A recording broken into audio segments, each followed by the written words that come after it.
Welcome to the deep dive. If you're trying to keep up with AI news right now, it really feels less like reading the headlines and more like standing in front of a fire hose. It's an absolute deluge. The launches, the investments, the legal fights, it's all accelerating. Exactly. We're not just seeing new apps. It feels like we are watching a whole new economy being built, in real time. And that high-speed surge is what we need to filter for you today. Our sources show this it's basically a state of war between the big players, Google, OpenAI, you name it. A war that's already hitting the job market, security, everything. Mm-hmm. So the core question we're tackling is this. How are these giants reshaping your world, your job, and the ethical lines, all at warp speed? And that's our mission. We're cutting through that noise to give you the essential knowledge.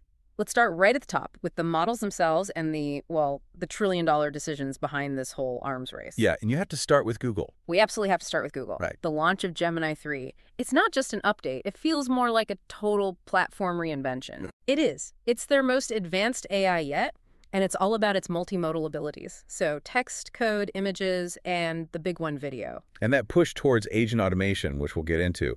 But what's really striking is how that performance immediately translates into financial power. Oh, instantly. The market reaction to Gemini 3 Pro was immediate. This model set new benchmarks, and specifically, it hit a new SWE-bench Verified record of 77.4% on coding tests. Okay, let's pause on that number, 77.4%. For anyone who's not a coder, why is that specific metric such a huge deal? Why does that move markets? Because it shifts the entire conversation. It's the difference between an AI as a co-pilot that, helps you write a bit of code and an AI that can autonomously solve complex software bugs on its own. Wow. That level of reliability, 77.4% on really tough real-world problems, it means a company can genuinely start to automate away a huge chunk of their engineering grunt work. So it's pure measurable efficiency. Pure, quantifiable efficiency. And that is exactly why the stock surged so much that co-founder Larry Page became the world's third richest person. The market is pricing this capability in dollars, in real time. It's just incredible how tightly coupled these tech leaps are to personal fortunes. Yeah. And it wasn't just the core model. They also unveiled a tool called anti-gravity. Yeah, which is built right on top of Gemini 3 Pro. And it's for autonomous code writing and validation. Yeah. This is not autocomplete anymore. This is automated software creation. Exactly. And on the creative side, you have the Nano Banana Pro image generator. Which is a bit of a catchy name. It's a catchy name, but it's really about delivering stunning 4K visuals. It's part of that resolution and quality arms race. If your model can't generate hyper-realistic images now, you are falling behind Midjourney, behind Daily. Fidelity is everything. So while Google is flexing its model's power, OpenAI is making these just colossal moves on the infrastructure side. They're clearly signaling that the future of AI is collaborative. Mm-hmm. Not solo. Right. They've rolled out the ChatGPT Group Chat feature globally, so up to 20 users can brainstorm and work together in real time. And that group feature is huge for getting businesses on board. It turns ChatGPT from just, a personal tool into a genuine replacement for a meeting. But the physical infrastructure side, that's what's truly staggering. The numbers are almost unbelievable. OpenAI is reportedly investing over $1 trillion into its own proprietary data centers. $1 trillion with a T. That's not a software update. That's building the foundation for a new global utility. But why? Why build your own? Why not just lease space from Amazon or Microsoft? It's all about vertical integration. It's about speed, and it's about sovereignty. If you control your own hardware, your own chips, your own facilities, you control the pace of AGI development. You're not waiting on NVIDIA's production lines. I see. So you're not at the mercy of someone else's supply chain. Exactly. And to do this, they're partnering with Foxconn in California and 5 other U.S. states to build dedicated AI hardware. They're shoring up domestic supply chains. And we're seeing huge money follow that move. SoftBank is putting up to $3 billion into an old auto plant in Ohio, specifically to build an AI hardware hub for OpenAI. Right. It shows that global finance sees these data centers as essential national assets, not just corporate buildings. The race isn't just about the best algorithm anymore. It's about who owns the land and the cooling systems to run them. Okay, so let's shift from the physical race to the adoption race. Yeah. Because this isn't some future promise anymore. It's happening right now. It really is. A recent survey found that 57% of adults in the U.S. are now using generative AI tools. regularly. And for millennials, who are the biggest part of the workforce, they're saving on average 4.2 hours every single week. That is a massive real-world productivity boost happening as we speak. And that boost is being monetized even in really high-stakes regulated industries. Take finance. Intuit and OpenAI just closed a $100 million deal. To do what exactly? To integrate tools like TurboTax and Credit Karma directly into ChatGPT. So now you can get highly personalized, real-time financial advice from an LLM. Which is a huge step. That's legitimizing AI to handle our most private financial data, taxes, credit, everything. It is. It's a stamp of approval that just opens the floodgates. And companies are also training their people. Principal Financial launched AI training that reached 82% of its employees. They're not just buying tools, they're trying to build a fully AI-literate workforce. And we're seeing the same thing in aviation, where you'd expect them to be cautious. Emirates has partnered with OpenAI to embed ChatGPT Enterprise across their whole business. They even launched an AI Center of Excellence. So from customer service to flight ops, it's all being run through LLMs. Even in education, which is notoriously slow to adopt new tech. Right. Houston ISD launched a private, teacher-only version of ChatGPT. It's very focused on privacy, just for lesson planning and classroom management, but it shows that even in the most regulated spaces, adoption is happening. And for the average person, it's showing up right in your car. Google's Gemini assistant is taking over Android Auto. That's 250 million vehicles getting these sophisticated conversational voice controls. And beyond just convenience, it's having a real life-saving impact. In diagnostics, for example, UK scientists introduced an AI called cytodiffusion. What does it do? It detects abnormal leukemia blood cells with greater accuracy than human experts. Faster, more accurate diagnostics. That saves lives. It's that simple. And that safety focus also applies to our digital lives.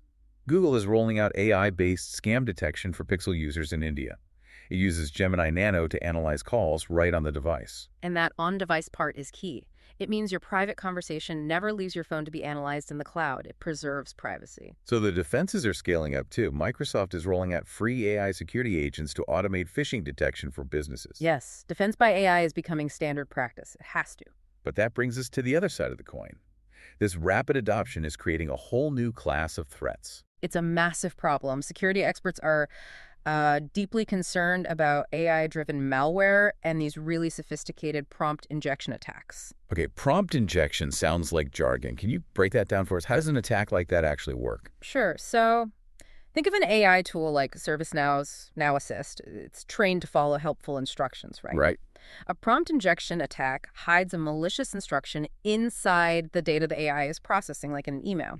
And that hidden instruction tells the AI to ignore its own safety rules. And do what? Leak confidential data, grant someone unauthorized access. Right. Basically, it tricks the AI into becoming a security vulnerability, and these attacks are already bypassing traditional antivirus software. That's terrifying because you're attacking the AI, not the person. And the scale of this is, well, it's huge. A Rubrik Zero Labs report found that non-human identity, so AI agents and bots, they now outnumber human users 82 to 1. 82 to 1.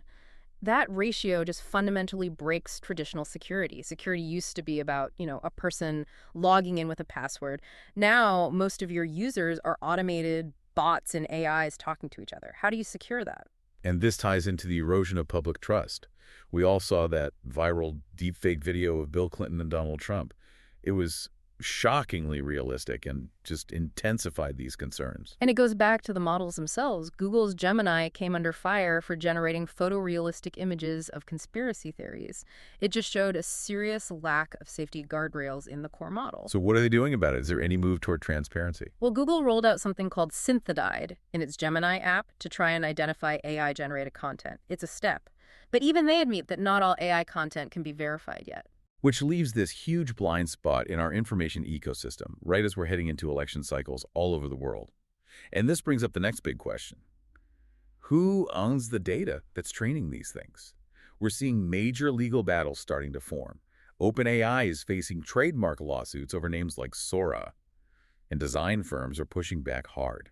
Figma is facing a class action lawsuit for allegedly using customer designs to train its AI without consent. Exactly. And it's not just in the US. Japan is about to have a pivotal legal showdown over an individual who used Stable Diffusion to replicate copyrighted images. The outcome there could set global precedent on training data.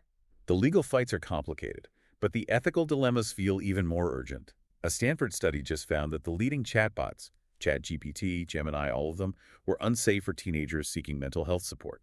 They just fail to recognize critical distress signs. Yeah, and then you have these apps that are really pushing boundaries, like that controversial app to Waymo. The one that lets you create interactive avatars of deceased loved ones. Yes, it raises these profound questions about commercializing grief, about data consent after death. We're just sailing into completely uncharted ethical waters here. We really are. So let's shift to the economics of all this. The tension between productivity and job displacement is impossible to ignore. The biggest example, of course, being Amazon. Right. They're cutting over 14,000 jobs, their largest layoff ever, as AI tools start to replace key engineering roles. But there's a nuance there that I think is really important. There is. At the exact same time they're making those engineering cuts, they are hiring 250,000 seasonal workers. This shows AI isn't just killing jobs, it's restructuring the type of jobs available. It's favoring high-touch, human roles over routine technical ones. Which brings us to a contradiction. The investment is astronomical, but you mentioned earlier that the actual success rates for these projects are incredibly low. How does that make sense? It's the paradox of the current boom. We're hearing warnings of an AI bubble, and for good reason.